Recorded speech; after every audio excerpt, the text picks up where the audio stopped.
Allez, salut à vous, c'est Tilt, j'espère que vous avez passé un excellent week-end. On se retrouve aujourd'hui dans un 9 minutes crypto pour parler donc simplement d'une revue de marché en 9 minutes, c'est aussi simple que ça. Je vous invite du coup à consulter le lexique si vous avez quelques soucis avec les éléments de langage qui vont être utilisés dans cette vidéo, qui est disponible dans la description, mais aussi bien évidemment sur le Discord. On a aussi du coup un lien vers une stratégie de trading de base, on va dire, donc là avec tous les éléments de langage qu'on apporte personnellement dans la stratégie, dans le modèle de stratégie en tout cas. On commence directement sur le BTC en mensuel. Alors mensuel, c'est plutôt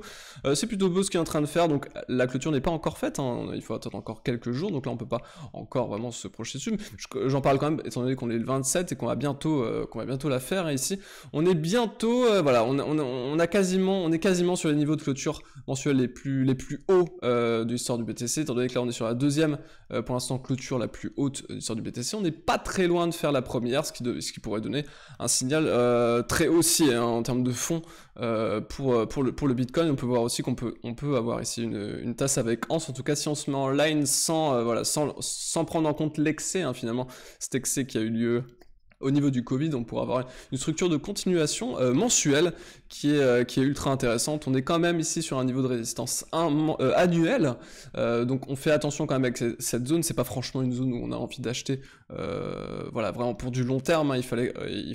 procéder à des achats un petit peu avant. On aura de toute façon d'autres opportunités, c'est pas très grave, le marché crypto donnera quand même d'autres opportunités par la suite pour pouvoir se placer. On part directement sur l'hebdomadaire, donc l'hebdomadaire ici avec deux harmonic patterns, tout simplement, si vous avez des problèmes, n'hésitez pas à consulter le lexique. Deux harmonic patterns, ici on a un shark et un bat, ici, donc simplement le shark où C est en dessous de A, et un bat où C par contre ici est au-dessus de A, ici, en respectant bien évidemment les ratios. Et ici du coup on se retrouve avec une double PRZ en fait, qui est vraiment sur le même niveau, ici entre 15 000, un tout petit peu en dessous, et 17 500, je préfère arrondir toujours les niveaux, vous voyez que ça colle pas exactement le truc, mais c'est des chiffres ronds, je préfère utiliser des chiffres ronds, voilà, les 17 500, 18 000, 18 500, 19 000, etc. Donc voilà ce niveau-là, donc ici, toute une zone ici, je pense, de couverture short à arriver. Pour l'instant, je suis relativement directionnel sur le marché, étant donné qu'on a remarqué un plus haut ici, et que j'ai pas franchement encore de divergence, ici, simplement. En daily, j'utilise un indicateur qui est encore plus lourd qu'un RSI, donc qui donne des signaux encore meilleurs, et ici pour l'instant il me donne pas de divergence, donc ici pour l'instant pas trop de soucis à se faire. On a quand même un beau pic de volume, on est quand même un peu, voilà, ici par rapport au sommet, on marque quand même des niveaux de volume qui sont quand même relativement intéressants par rapport au niveau de sommet qu'on avait fait ici, donc la divergence nous volume n'est vraiment pas très claire ici, et du coup on se retrouve quand même, bon certes on est sur un TD9 daily, mais bon écoutez, il n'y a pas de divergence, on n'est même pas franchement rentré dans les zones de contexte de prise de profit ici, donc honnêtement pour l'instant je pense que ça va inviter à la continuation, en tout cas d'un point de vue mensuel, d'un point de vue hebdo, et d'un point de vue pour l'instant daily, ça invite plutôt à la continuation, donc la tendance de fond a l'air quand même pour l'instant relativement haussière. On a quand même deux niveaux de Naked POC à potentiellement venir chercher à 10 614 et 9 350, simplement le Naked POC pour faire un rapide rappel. Naked POC ici hebdomadaire, c'est simplement un niveau donc de le pic de volume de la semaine qui a eu lieu ici, qui s'est fait ici à 10 614, donc c'est souvent des niveaux qu'on aime retester, même si ici il est quand même relativement bas. Ceci dit, ça pourrait quand même coller, étant donné qu'on a quand même des bull trends qui pourraient maintenir le cours, donc ce ne serait pas franchement ultra choquant. Ce serait un pullback quand même qui serait vraiment très agressif, et certainement pour détruire le spéculateur, en tout cas si on y va, mais ça reste possible, étant donné que tout est possible. Sur les marchés, on fait un rapide du coup check historique par rapport à ce que je viens de vous dire, simplement donc le WT, c'est l'indicateur de momentum que j'utilise en complément du coup de ce Cuban qui sert du coup de localisation au niveau de gestion du risque, en tout cas de verrouillage, si on veut utiliser notre élément de langage, enfin notre champ lexical. Ici on voit très clairement qu'on avait une belle divergence daily, on pouvait même l'avoir ici, sauf que ici elle a été plus visible en H4, ici on a remarqué un sommet, ici on voit qu'il donnait un premier signal de vente ici,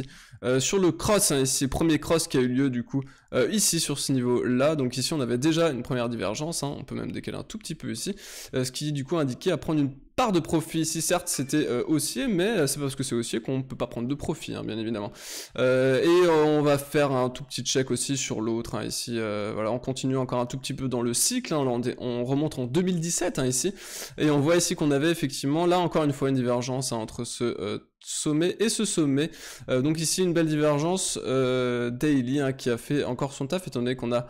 quand même relativement bien baissé. On est venu chercher une divergence bullish cachée ici avec un cross ici qui était largement achetable, et derrière ici ainsi on continue, voilà, on continue, on a toujours à peu près les mêmes setups hein, ici où on vient du coup remarquer un sommet au niveau du cours, on a un premier cross qui se fait ici, on voit qu'on a encore une divergence hein, finalement par rapport au quasi triple top qu'on avait fait avant. Ici première zone de risque hein, ici de gestion du risque à aller chercher avec une première prise de profit, et on pouvait même la compléter avec une deuxième prise de profit qui se ferait ici, étant donné qu'on a une double divergence en fait finalement derrière,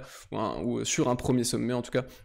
Voilà, donc ici pareil, hein, même chose, on pourrait encore prendre une prise de profit sur ce niveau qui amène encore une baisse relativement importante du cours. Donc voilà, on fera ce genre de gestion du risque au cours du cycle, simplement, donc je vous en tiendrai informé au fur et à mesure. On part ici en H4, écoutez, pour l'instant on a une micro-divergence H4 ici, hein, pour l'instant qui serait quasi régulière, étant donné qu'on a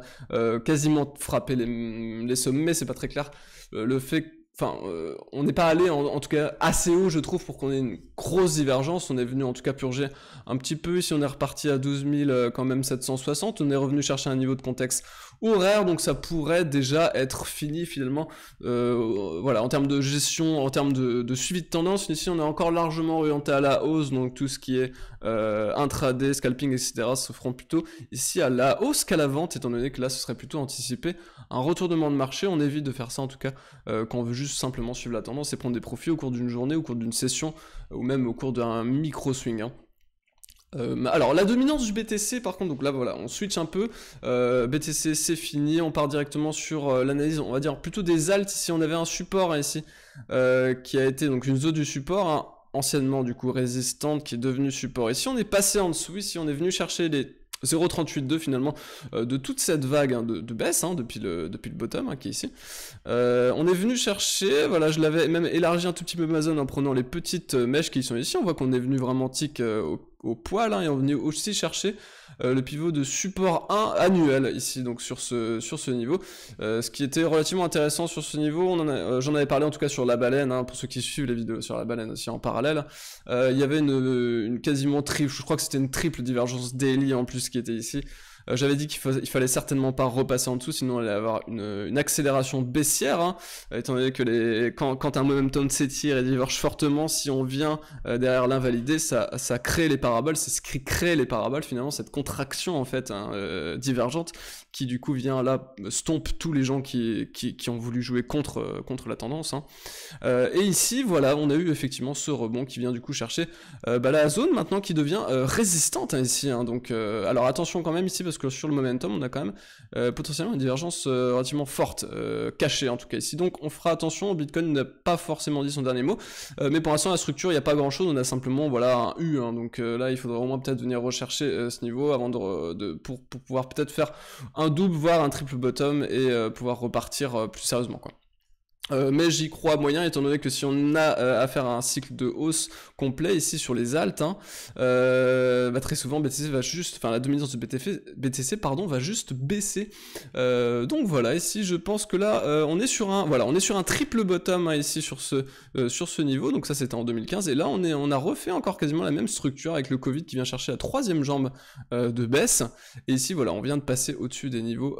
des gros niveaux. Donc là je m'attends à une très forte hausse finalement sur le marché des alts, en tout cas à vraiment long terme. Ici rapidement petit point DeFi, la structure pour moi est plutôt descendante, on vient de chercher 1, 2, 3 fois quasiment le même niveau, là on était déjà venu un peu le chercher. Alors il y en a qui parlent de biseau, pour moi c'est un peu trop droit ici, hein, donc on vient trop chercher ce niveau. Il faut au moins casser ça et instaurer potentiellement un triple bottom ici en cassant cette ligne des 2300. Avant ça il n'y a pas grand chose. Je vous laisse passer une excellente journée, on se retrouve du coup demain avec Matt, à plus.